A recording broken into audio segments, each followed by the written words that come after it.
اعوذ باللہ من الشیطان الرجیم بسم اللہ الرحمن الرحیم فاستقم کما امرت ومن تاب معك ولا تطغوا انه بما تعملون بصیر صدق اللہ العظیم۔ سورہ ہود آیت نمبر 112 آپ کے سامنے تلاوت کی ہے۔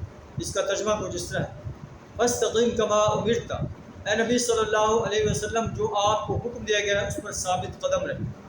ومن تاب معك، اور جو شخص آپ کے ساتھ پلٹ آیا ہے کفر سے شرک سے وہ بھی ثابت قدم رہے۔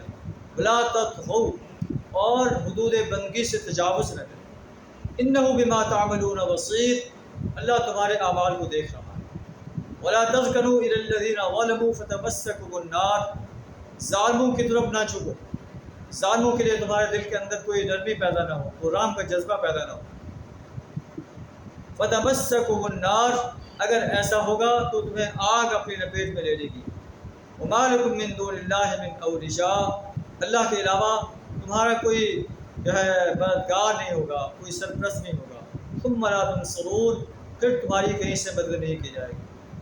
وَأَقِمِ الصَّلَاةَ طَرَفَيِ النَّهَارِ وَزُلَفًا مِنَ اللَّيْلِ، رات دن کے دو کناروں پر اور رات کے ایک حصے میں نماز کو قائم کرو۔ ان الحسنات یذہبن السیئات، بے شک نیکیاں جو ہیں وہ برائیوں کو مٹا دیتی ہیں۔ ذالک ذکری للذاکرین، یہ ذکر کرنے والوں کے لیے نصیحت ہے جو اللہ کو یاد کرنے والے ہیں۔ واصبر، اے نبی صلی اللہ علیہ وسلم صبر و استقامت کے ساتھ اپنی دعوت کو پیش کرتے چلے جائیے، دشمن کی مخالفتوں کی پرواہ نہ کیجیے۔ ان اللہ لا یضیع اجر المحسنین، اللہ محسن انسانوں کے اجر کو ضائع نہیں کرتا۔ اللہ سے دعا کرتے ہیں کہ ان سنہری ہدایات کو اپنانے کی توفیق عطا فرمائے۔ آخر دعوانا الحمد للہ رب العالمین۔